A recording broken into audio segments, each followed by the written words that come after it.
法国外籍军团算雇佣兵吗？聊到雇佣兵，大家会经常看到一个词外籍军团，也就是国家正规军之外的常备部队。在欧洲这边，法国、西班牙、英国都组建了外籍军团，其中最有名的就是法国外籍军团。目前已经可以确定，该部队正式介入乌俄战争，而且战力还不错，比黑水公司的雇佣兵猛。不过火力军每次看到外籍军团都会有一个疑问，这到底是算正规军还是雇佣军？本期视频我们就来聊聊这件事，顺带再来看看如何加入法国外籍军团，平常又需要做什么。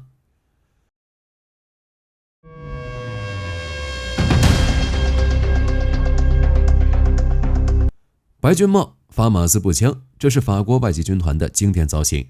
是不是与大家想象中的那种大胡子、墨镜加纹身的雇佣兵完全不同？实际上，法国外籍军团并不能简单的看作雇佣军，它也是乌俄战场之上为数不多可以确定已经参战的北约部队。早在2024年5月，美国安全问题专家、国防部前高官斯蒂芬·布莱恩就表示，法国已经正式向乌克兰派遣了100名先头部队，其来自法国外籍兵团第3步兵团。第一批入乌作战的人数大约为1500人。这批先头部队由炮兵和战地侦察兵组成。在2024年的时候，其主要任务就是在斯拉维扬斯克支援乌克兰第54独立机械化旅。换而言之，就是部署至战斗最激烈的地区。这点也被俄罗斯证实了。根据俄罗斯媒体的报道，俄罗斯伞兵在通往恰索菲尔的南部道路上遭遇了法德士兵的阻拦，并发生交火。在恰索菲尔附近，俄军经常能在无线电中拦截到一些法国通话，这些足以证明法国外籍军团已经进入乌克兰。那么，法国外籍军团的战力如何？究竟算不算雇佣兵？就目前来看，法国外籍军团的总人数大约为8000至9000人，成员来自136个国家和地区，只有10%为法国人。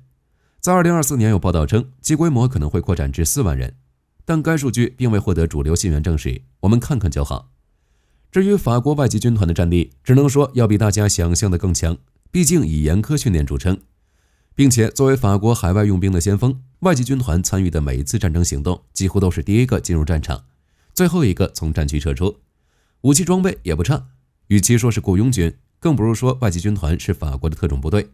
其特种作战能力可以与英国 SAS、美国海豹突击队相媲美，打非对称战斗没有一点问题。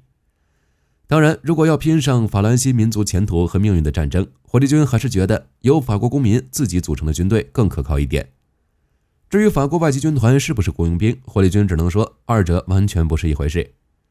组织形式都不一样。法国外籍军团属于法国正规军，与法国本土士兵没什么差别，也是有编制的。外籍军团的团级部队均打散编入法国陆军各旅级部队中，普通的外籍士兵属于法国第6轻装甲旅、第27山地步兵师和第11空降旅，属于法国快速反应力量的组成部分。而外籍第2伞兵团就隶属于法国陆军第11空降旅。雇佣兵可没这个待遇，一般情况下，战争结束后，雇佣兵的合同就会终止，之后大家各回各家，各找各妈。但外籍军团作为法国正规军部队编制，想走只能等到合同结束，并且雇佣兵与法国外籍军团的待遇也不同。法国外籍军团的工资与法国陆军其他部队的工资相同，雇佣兵的待遇则是天差地别。如果是黑水公司的王牌或隶属于北极狐，日薪都有可能达到上千美元。如果非洲一些国家的当地雇佣兵，月薪估计也就100多美元。假如不幸在战场上被俘虏，雇佣兵与法国外籍军团的结果也不一样。从法律意义上来说，法国外籍军团受日内瓦公约的保护，被俘后还能吃好喝好。当然，如果遇到一些不讲理的，那也没办法，但总归有希望。但雇佣兵不一样，在战场上被俘后，基本上就跟世界说再见了，早点在上帝那儿报到，说不定下辈子还能当个富二代。除了以上这些明显的区别，雇佣兵与法国外籍军团还有很多不同，比如成员目的。亚洲这边也有不少人去法国加入外籍军团，说实在的，工资并不是很高，拿的是法国最低工资。对于一些落后国家的人来说，这的确有一定的吸引力，但来到法国外籍军团的人大多并非为了钱，还有法国身份、军旅经历等。而雇佣兵的唯一目的就是搞钱，谁给的钱多谁就是大哥。还有作战任务，就目前来说，法国外籍军团的作战符合国际法，更多的是作为法国快速机动力量，执行维和、反恐等任务。但雇佣兵就不好说了，处于灰色地带，干什么的都有。双方的征兵方式也不一样。法国外籍军团是从新兵开始培养，在进入军团之前，即使没有军事经验也可以，只要身体素质强，智商没问题就行。但雇佣兵就不一样了，最起码要在军队服役过，而且最好是特种部队，要不然进不来。所以严格意义上来说，法国外籍军团并不是雇佣军，而是属于法国正规军的一部分，估计只有在诞生初期才能叫做雇佣军。1831年，当时的法国国王路易菲利普签署法令，将在巴黎街头流浪的外国人召集起来，组建一支正规编制外的常备军团，并命名为外籍军团。法令规定，除了本土遭到入侵之外，外籍军团就只能在海外作战。这个时期的法国外籍军团就算是雇佣军，毕竟已经明确表明是正规编制之外的军团。法国当时的目的就是将这些国内的不安分子集结到一起，之后统一管理。当时的成员构成极为复杂，有难民、暴徒，也有罪犯，民族、肤色、语言都不同。最开始的时候，法国外籍军团按照士兵的原国籍划分为不同的部队，但这样做有一个很大的问题，大家一人一个山头，各玩各的，军团内部的冲突很明显。于是法国下令将不同国籍的士兵混编，并规定法语作为军团唯一的军用语言，要求士兵宣誓效忠于所在军团。从这个时候起，军团就是祖国，就成为法国外籍军团的格言，并一直持续到了现在。这也是法国外籍军团与正规军最大的不同。这次改革可以说是法国外籍军团历史上重大转折点，军团的凝聚力大幅上升。在此之后，法国外籍军团就开始南征北战。在一战时期，军团共拥有6个旅团，大约3万名士兵，参与了很多重要的战斗，比如索姆河战役、埃纳河战役、凡尔登战役等。在二战期间，军团下辖6个步兵团和2个骑兵团，虽然存在感不如一战，但也在中东、北非等地区拥有一席之地。大战爆发后，更是在挪威和法国本土作战。在海湾战争期间，法国外籍军团的存在感也很强，它是第一支反攻伊拉克的部队，从伊拉克西部登陆，诱攻伊军。伊拉克参谋本部认为法国外籍兵团是主力，派出了10万兵力全力进攻，结果发现自己被骗了，从伊拉克南部进攻的美军才是主力。在对局势误判的情况下，美军进攻异常顺畅，迫使伊军仓促撤退并逃返伊拉克。在1999年，根据相关法规的调整和法国陆军的再编，法国外籍军团作为正规军的地位进一步强化，甚至法国将领都表示，外籍军队不是外国人部队，而是法国正规军。并且在二战之后，法国外籍军团逐渐缩编，逐渐转变为法国的快速反应部队，参与联合国的作战和维和行动。作为法国陆军的拳头部队，当前的外籍军团通常被法国用来解决境外的紧急事件，属于海外征战的主力军之一。训练严格，作战经验丰富，这就使得法国外籍军团的战力很强，可以算是特种部队。就跟上面说的那样，与英国 SAS、美国海豹突击队同一级。不过说到法国外籍军团，估计大家最关心的还是如何加入，训练苦不苦，薪资待遇等。下面我们就仔细聊聊这些问题。想要加入法国外籍军团其实并不难，这支军团每年都会从全球招收1000名新兵。按照法国政府的要求，男性年龄在18至40岁，持有效身份证件就可以报名。不过在网上并没有报名中心，只能来到法国本土报名。巴黎、马赛、尼姆都有征兵站，进入报名就行。不管是偷渡还是旅游，只要有护照就可以。报名简单，所以士兵的来源很复杂。一般情况下，来自尼泊尔、乌克兰、哥伦比亚、巴西、摩尔多瓦的人比较多，但也有美国海军陆战队成员这种高端选手。报名之后就是检查了，每一个应征者都需要脱光接受检查，而且进入军团后也就意味着和过去说再见，所以会立即给一个假名，一个只在军团存在的名字，类似张三、李四这种。护照也需要立刻上交，等退役后再返还。之后再经过犯罪经历等调查后，就可以签订非正式合同。当然，重点还是正式选拔，地点在法国南郊的马赛近郊，外籍军团第一步兵团的驻地。入选的体能测试不算很难，能做8个标准的引体向上，徒手爬6米的绳子，会游泳，折返跑能跑到一定的等级，最低要求大概相当于12分钟2800米的水平。只要达到这个要求都可以入选。而身体健康的成年男性只要经过训练都能达到要求。如果连1个引体向上都无法完成，火力军还是建议再多锻炼一下。如果身体没有疾病或缺陷，比如高度近视、X 或 O 型腿、扁平足，一般都能入选。之后就是智商测试、背景筛查等，在这一轮轮的测试中，那些不合格的人就会踢出名单。如果全部都通过，那么恭喜你可以签合同了，最低都是5年的志愿合同，5年后还可以续签6个月、3年或者5年的合同。如果能服役满15年，就能在世界上任何地区领取由法国政府提供的退休金，还会在工作和生活上得到帮助。对于那些外籍移民来说，其最大的诱惑还是在外籍军团服役后可以申请加入法国国籍。法国前总统萨科齐的父亲就是在外籍军团服役才拥有的法国国籍。不过这些都是题外话了，毕竟签合同只是一个开始，公司有试用期，偶像有练习生，法国外籍军团也有新兵训练营。签合同之后就会进行为期4个月的新兵训练，这是士兵生涯的起点。在这里面训练强度相当高，需要负重长距离跑、负重长时间行军等，伤病也是家常便饭。在这个时期，如果坚持不下去还能退出，如果能坚持下去就会分配到军团各部队。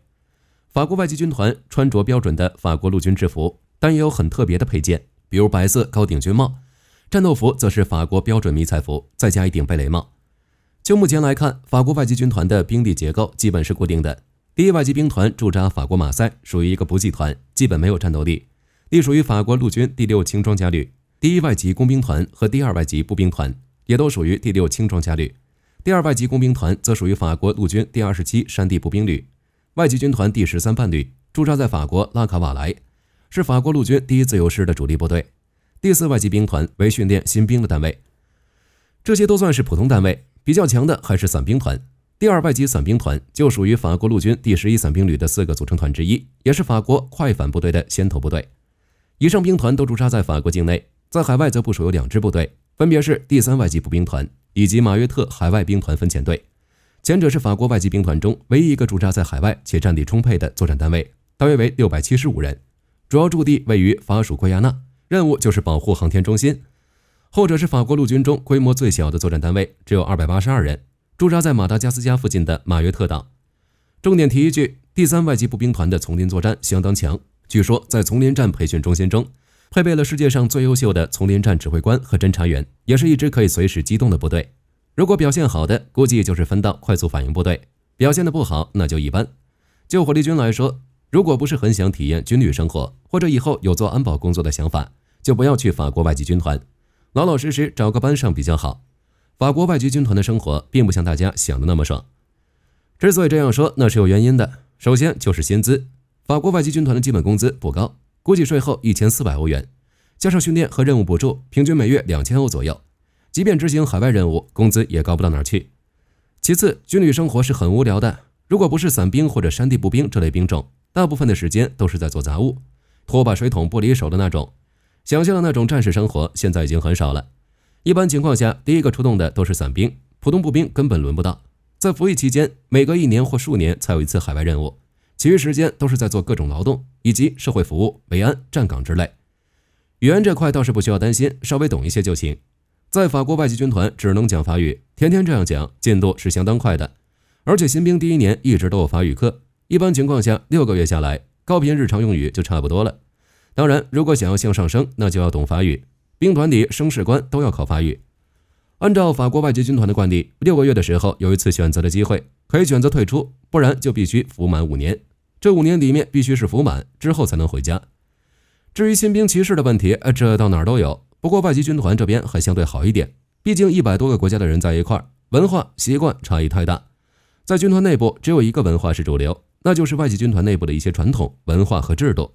既然要加入军团，那就要融入这个系统，做不到那就是异类，自然会被排斥。人与人之间的话，只要在语言、体能、纪律、智力等方面有一个比较牛就行了，你甚至能拿鼻孔看别人。总的来说，法国外籍军团的战力相对较强，制度也相对完善。不过进入乌俄战争的士兵只有1500人，在上百万人的战场之上起不到太大的作用。至于加入法国外籍军团，还是要三思而后行。当然，如果在世界范围内，法国外籍军团就不是最强了，就跟我们之前说的那样，最强的一定是雇佣兵。法国外籍军团的士兵战力也是不一样的，那些分配到伞兵团与山地步兵团的士兵明显更强，只是再强也是特种部队的级别，加上薪资待遇、战术选择等问题，战力是存在天花板的。但雇佣兵不同，只要给的钱足够多，什么都能干。甚至有一支雇佣军的成员可以狩猎现役特种兵，这就是全球最神秘的北极狐雇佣兵团。这支部队之前我们也聊过，但涉及不多，根据媒体的报道，北极狐雇佣兵团成立于1984年，成立时人员仅为34人，这个数字是刻意控制的，仅在出现人员损失时补充新成员，确保团队成员足够强。与法国外籍不同的是，加入北极狐的基本条件就是全球顶尖特种部队的老兵，比如海豹6队、三角洲部队、英国 SAS 等。这也就意味着北极狐的成员具备丰富的实战经验以及超强的单兵作战能力，属于特种兵之中的兵王，其任务完成率极高，被视为特种兵噩梦。就连美国黑水公司也避免与其发生冲突。之所以神秘，是因为成员之间都不知道真实身份，执行任务时通常以小组的形式分散部署在欧洲、美洲、中东等地，任务结束后便迅速隐藏踪迹。